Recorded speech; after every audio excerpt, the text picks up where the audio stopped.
Being from New Zealand, which is very much a focus point for cool climate reds, Pinot Noir is my favourite. Well, I think we're gonna try some Pinot Noir. I am not a big wine drinker, but Ali is. So thank Perfect. God she will be here tasting your beautiful wine. Um, yes, shall we start or shall we Well, just? what we're going to do is first is I'm going to jump a little forward here and go with the whites because I think it's probably important that we start with our lightest white wines. And what I'm showing you today is a selection of Tantara wines. We, believe it or not, we actually do 12 different SKUs of wine, and a SKU is basically one varietal. Whether it be one vineyard or a region or a variety, but essentially across the board we do 12 different wines. But I'm going to start you off with the Zotovich Chardonnay. Let's dig in. Okay, so Rick, can you tell me a little bit more about this first wine that we are going to be tasting? Okay, I have 5 wines on the table. We're going to be tasting 3. The very first one we're going to be trying is the Zotovich Ooh, Chardonnay 2015. I'm excited. 2015. So Is that a good year, Rick? 2015. 2015 was a unique year because the yields were so low. So basically, what happened was there was what they call fruit. The fruit set was very low, so the yields were very low. So essentially, the fruit is very concentrated. The yields were down by up to 30% across the Santa Barbara County region. So there's not a lot of 2015 wines available, and the ones that are available have a lot of concentration. And this one of the reasons why I think this wine is just drinking superbly right now. Oh, all right, I'm excited. Exactly. All right, let's taste it. So just a little bit more maybe technical knowledge. I don't want to go too heavy on technical, but basically bring the fruit in kind of on the lower end of the alcohol range. So this is around about 12.5 to 13% alcohol. I'm really looking for that almost like a citrus, green apple, nectarine, maybe even to maybe a little touch of yellow peach flavour profile. I'm not looking for a big oak profile. I'm looking for more. I want a wine that's sensual. Very fruity.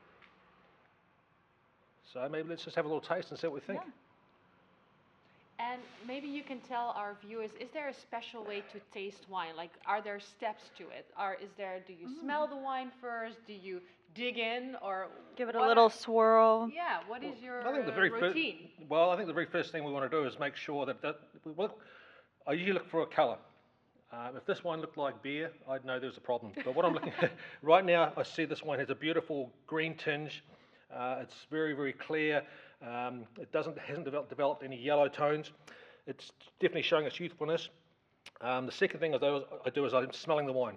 And as a rank amateur, I'm just looking for natural. I'm not looking for odd things. I'm just looking to make sure there's no, how would I describe it? I don't want it to smell like skunk. I don't want it to smell like... Well, I smell it here. It smells delicious. Yeah. It is. So really what I'm smelling on this particular wine is a lot of citrus, green apple. What about you, Ali?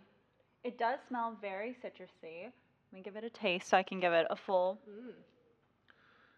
And the other benefit too of drinking a wine that's actually 6 years old, the acid, the tannin, the fruit has all what I call hits the zenith point. So it's basically a point in time where the wine really is at its absolute pinnacle. And that wine will continue to roll directly for maybe the next 3 to 4 years. And of course, as with everything, it kind of falls away. But I think this wine right now is at its pinnacle point, and enjoy. It's very balanced. I love it. And all the flavors are meshing together perfectly. And I do see what you say about it being sensual. It gives a very like feminine feel to There's the a nice wine. feel in the mouth. There's no awkward edges. There's no sharpness. There's no harsh tannin. It's all about that pinnacle point. I call it the zenith of the winemaker. What number would you give it, Ali? Just be Ooh. honest here now. Are we doing the numbers we learned about earlier? Or out of 10 is the question. We had a little wine. Oh my God. Let's keep it simple. I would say I am not a big white wine drinker. I usually prefer my reds, but I'd give this a solid 8.5 to a 9. Good number. I like that that's number. good, woman. Yeah. Yeah. Not bad, Rick, No. for your first No, one. and this one has scored very well too. We basically submit our wines for critic appraisal, and this wine I believe was 93 points with I believe Galoni, Antonio Wow. Galoni. Amazing. Yeah, So you were on the right direction. so we're Yeah. in that right direction, yeah. Perfect. Well, thank you so much. And if you want to see us taste more delicious wines, then click the next episode. Thank you so much for watching.